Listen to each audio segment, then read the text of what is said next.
दोस्तों, इस दुनिया में दिखावा करने वाले लोगों को हम दो तरह से देख सकते हैं। एक तो वह जिनके पास धन संपदा होती है, तब वह दिखावा करते हैं, और दूसरे वह जिनके पास कुछ भी नहीं होता, उनके पास धन संपदा भी नहीं होती। कहने का अर्थ यह है कि उनके पास कोई भी ऐसा गुण नहीं होता जिससे लोग उनकी प्रशंसा करें। इसीलिए वह झूठ बोल बोलकर दूसरों से अपनी प्रशंसा करवाना चाहता है। वह दिखावा करता है कुछ होने का, लेकिन उसके अंदर कुछ होता नहीं है। जो लोग अपने गुण या फिर अपनी धन संपदा के कारण दिखावा करते हैं, वह अहंकार के शिकार हो जाते हैं। उनके अंदर अहंकार फूट फूट कर भर जाता है। उन्हें खुद पता भी नहीं चलता, लेकिन धीरे धीरे यही अहंकार उनके जीवन का मजा छीन लेता है। और जो लोग कुछ गुण या फिर धन संपदा न होते हुए भी दिखावा करते हैं, ऐसे लोग जीवन में हमेशा दुखी रहते हैं। क्योंकि ऐसे इंसानों की सच्चाई कभी न कभी तो सामने आ ही जाती है, तो उन पर कोई विश्वास नहीं करता, कोई भरोसा नहीं करता, और इस दुनिया में कोई भी उनका अपना नहीं होता। उसके घर वाले, उसके माता पिता तक उस पर भरोसा नहीं करते हैं, क्योंकि उसकी दिखावा करने की आदत सबकी नजरों में उसे नीचा बना देती है। आज की जो कहानी मैं आप लोगों को सुनाने वाला हूं, वह एक ऐसे व्यक्ति की कहानी है जो दिखावा करने की वजह से परिस्थितियों में फंसता चला जाता है, और आखिरकार उसका परिणाम क्या होता है, यह तो आपको इस कहानी में ही सुनने को मिलेगा। और साथ के साथ आप इस कहानी में यह भी जानेंगे कि दिखावा करने वाले लोगों से किस प्रकार अपने आप को बचाया जाए, या फिर आप खुद दिखावा करने से कैसे बचें। यह सब आपको इस कहानी में सुनने को मिलेगा। इससे पहले कि आप इस कहानी में खो जाएं, इस चैनल को सब्सक्राइब करके बेल नोटिफिकेशन को जरूर दबा देना। कभी कभी जीवन आपको बड़ी मुश्किल में डाल देता है। ऐसे ही मुश्किल में राजेश नाम का एक युवक फंसा हुआ था। उसे अपने घर से निकले हुए बहुत समय हो गया था। कई महीने बीत चुके थे। वह अपने घर से यह कहकर निकला था कि मैं नगर में कमाने के लिए जा रहा हूं, लेकिन बहुत समय बीतने के बाद भी उसे कोई काम नहीं मिल रहा था। इसीलिए उसने निश्चय किया कि वह किसी भी तरीके से अपनी कमाई का साधन बनाकर रहेगा। उसने अपने ही जैसे 3-4 युवकों की टोली बना ली थी, और उन सब ने योजना बनाई थी कि वह किसी भी धनवान व्यक्ति को बुद्धू बनाकर उसका धन उससे हासिल कर लेंगे। छल, कपट, झूठ और प्रपंच, यही राजेश और उसके साथियों के हथियार थे। उन्होंने योजना तो बना ली थी, लेकिन उन्हें यह समझ में नहीं आ रहा था कि वो अपने शिकार को ढूंढेंगे कैसे, और ढूंढने के बाद उसे बुद्धू बनाकर उसका धन कैसे लूटेंगे। आखिरकार उन चारों ने योजना बना ली। उनकी योजना थी कि वह किसी ऐसे स्थान पर जाएंगे जहां पर बहुत सारे अमीर लोग आते हों, और वहां पर उन अमीरों में जो भी आदमी सबसे ज्यादा दिखावा करेगा, उनका शिकार वही होगा। उन्होंने नगर में एक ऐसी जगह ढूंढ ली थी जहां पर नगर के ज्यादातर अमीर लोग जुआ खेलने के लिए आते थे। उन चारों की योजना थी कि वह एक ऐसा नाटक रचेंगे जिसमें राजेश किसी नगर का महाराज कहलाया जाएगा, और उसके सभी साथियों में से 2 साथी उसके अंगरक्षक होने का अभिनय करेंगे। सिर्फ राजेश ही नहीं था जो राजा होने का दिखावा कर रहा था, उसके साथ उसका दूसरा साथी भी था जो किसी दूसरे नगर का राजा होने का दिखावा कर रहा था। आखिर उनकी योजना क्या थी, यह आपको कुछ देर में पता चल जाएगा। अगले दिन से सुबह सुबह सारे लोग अपने पात्र के हिसाब से वस्त्र धारण करके उस जगह पहुंचे जहां पर शहर के ज्यादातर अमीर लोग जुआ खेलने के लिए आते थे। राजेश उस जगह पर एक नगर का महाराज बनकर पहुंचा था, जिसके पीछे उसके साथी अंगरक्षक साथ साथ चल रहे थे। सब अमीर लोगों की नजर उन पर टिकी हुई थी, क्योंकि राजेश उन सब में सबसे ज्यादा अमीर लग रहा था। उसकी वेशभूषा बेशकीमती लग रही थी, बेहद आकर्षक लग रही थी, जिससे सभी लोग उसकी तरफ आकर्षित हो गए थे। कुछ समय बाद राजेश एक ऐसी जगह पर जाकर बैठा जो सिर्फ बहुत जरूरी लोगों के लिए बनी हुई थी।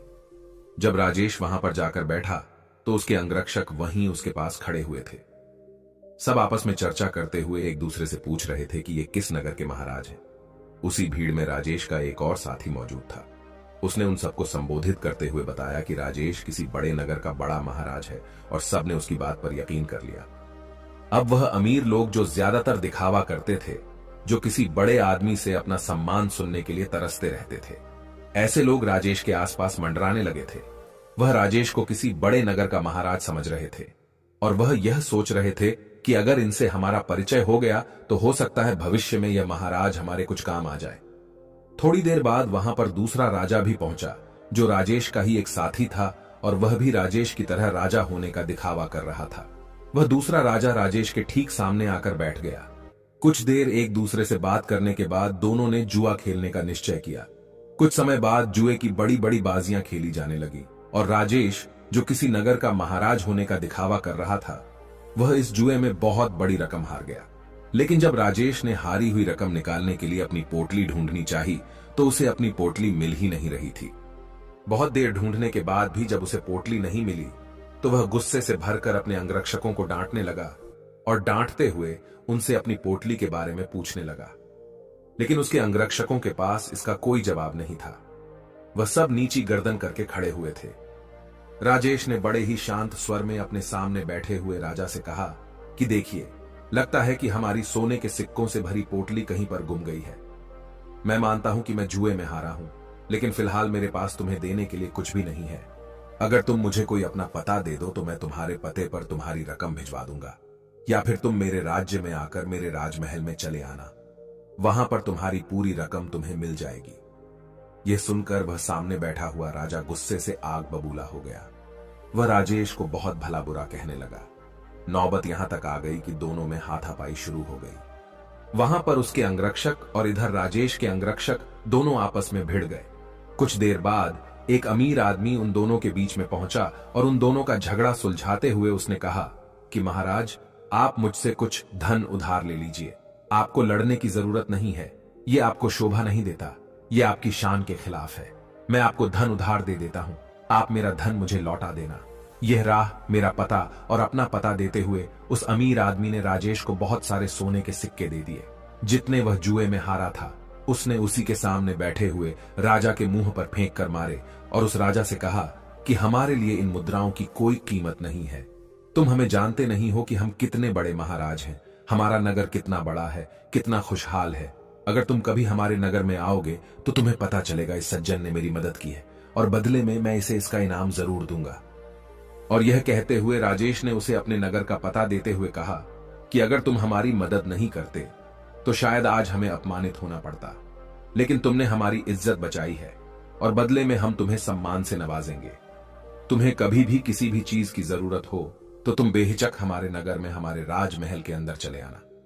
तुम्हारे लिए हमारे राजमहल के दरवाजे हमेशा खुले रहेंगे। वह अमीर आदमी तो चाहता ही यही था कि किसी तरह मेरा काम निकल जाए, किसी तरह मैं महाराज की नजर में ऊंचा बन जाऊं कि भविष्य में कोई मैं अपना काम उनसे निकलवा सकूं। थोड़ी देर बाद संध्या हो चुकी थी और संध्या समय सभी अपने घर की तरफ प्रस्थान कर गए। राजेश ने भी उस अमीर आदमी से जाने के लिए आज्ञा मांगी और कुछ समय में उसका धन वापस लौटाने का वादा करते हुए राजेश वहां से अपने अंगरक्षकों के साथ प्रस्थान कर गया। उनके द्वारा रचे गए नाटक में एक अमीर आदमी फंस चुका था, जिससे उन्होंने बहुत सारा धन भी ऐंठ लिया था। राजेश ने योजना बनाई थी कि जैसे ही वह किसी अमीर आदमी को बेवकूफ बना देगा तभी वह इस नगर को छोड़ देगा, क्योंकि यहां पर रहना अब खतरनाक साबित हो सकता था। इसीलिए उसने अपने साथी को बुलाने के लिए कहा, जो दूसरे राजा का अभिनय कर रहा था। क्योंकि सोने के सिक्कों से भरी पोटली तो उसी के पास थी, लेकिन बहुत ढूंढने के बाद भी राजेश का साथी उसे कहीं नहीं मिला। अब राजेश को आभास हो गया था कि उसके साथी ने उसी को बेवकूफ बनाया है और सारा धन लेकर रफू चक्कर हो गया है। जब राजेश को इस बात का पता चला तो उसे बहुत दुख हुआ। उसे कोई रास्ता नहीं सूझ रहा था। बिना धन के वह इस नगर को छोड़ भी नहीं सकता था, क्योंकि कहीं जाने के लिए भी धन चाहिए था। और जिस अमीर आदमी से उसने धन उधार लिया था वह उसे इस नगर में जरूर किसी न किसी दिन पकड़ लेगा, और जिस दिन वह उसे पकड़ लेगा उसे लंबी कारावास हो जाएगी। यहां पर समझने की बात यह थी कि वह अमीर आदमी उन लोगों के बीच में दिखावा करने की कोशिश कर रहा था कि मैं राजा के कितने करीब हूं।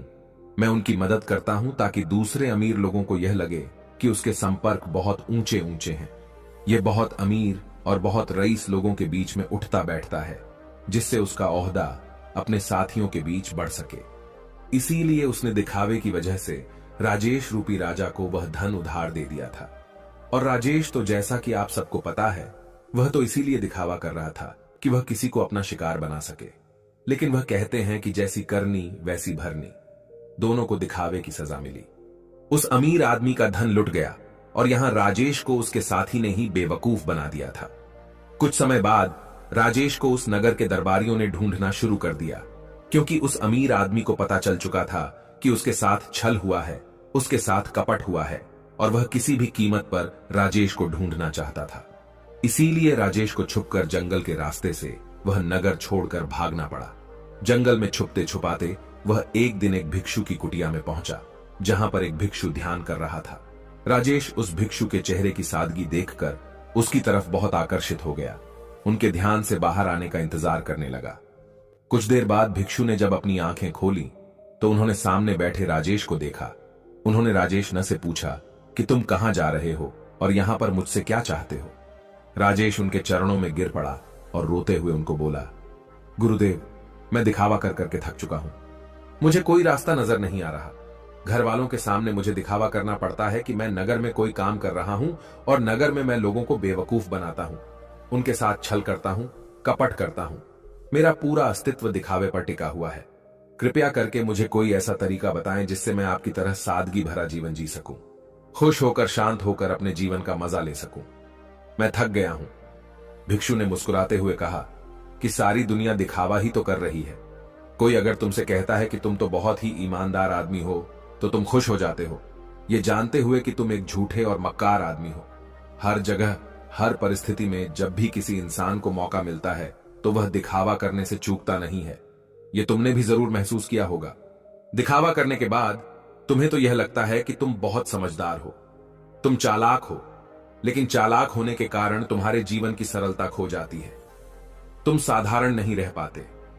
तुम हर जगह दिखावा करने की कोशिश करते हो और इसीलिए जीवन के आनंद को तुम कभी महसूस ही नहीं कर पाते। लेकिन समझने की बात यह होती है कि आदमी दूसरे के सामने दिखावा तभी करता है जब वह सामने वाले की नजर में ऊंचा होना चाहता है।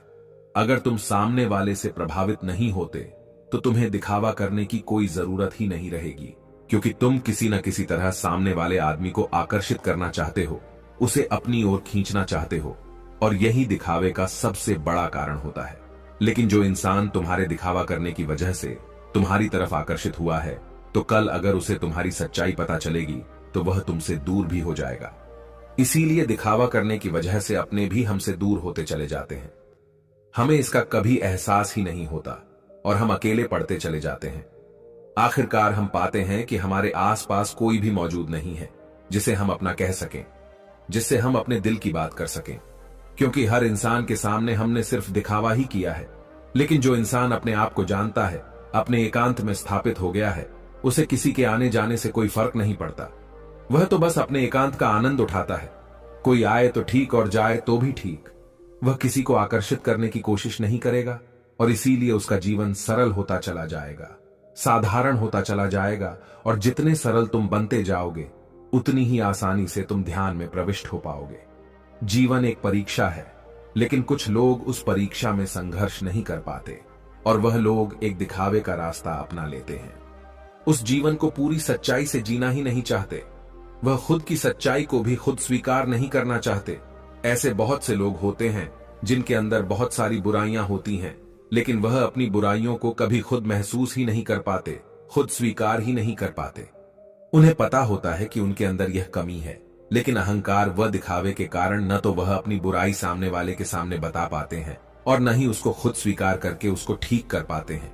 इसीलिए सबसे पहले दिखावे की दुनिया को छोड़ो, बनावटी दुनिया को दूर हटा दो, क्योंकि जब बनावटी दुनिया तुमसे दूर होगी तो ही तुम्हारा मन स्वच्छ हो पाएगा, निर्मल हो पाएगा। और जितना मन तुम्हारा निर्मल होगा उतने ही अच्छे लोग तुम्हारे संपर्क में आते रहेंगे, और जितना कपटी तुम्हारा मन होगा तो कपटी लोग ही तुम्हें मिलते जाएंगे। हमें वही लोग जीवन में टकराते हैं जिस तरह का हमारा खुद का नजरिया होता है। अगर हमारा नजरिया साफ है, शुद्ध है, तो हमें शुद्ध लोग ही टकराएंगे, और वहीं पर अगर हमारा नजरिया कपट से भरा हुआ है, धोखे से भरा हुआ है, तो हमें रास्ते में ऐसे ही लोग टकराएंगे। तुम किसी को धोखा दोगे, कोई तुम्हें धोखा देगा, और ये गोला निरंतर चलता रहता है। इस चक्र से बाहर आने का सिर्फ एक ही तरीका है, किसी को आकर्षित करने की कोशिश मत करो, किसी को भी जबरदस्ती झूठ बोलकर खुश करने की कोशिश मत करो।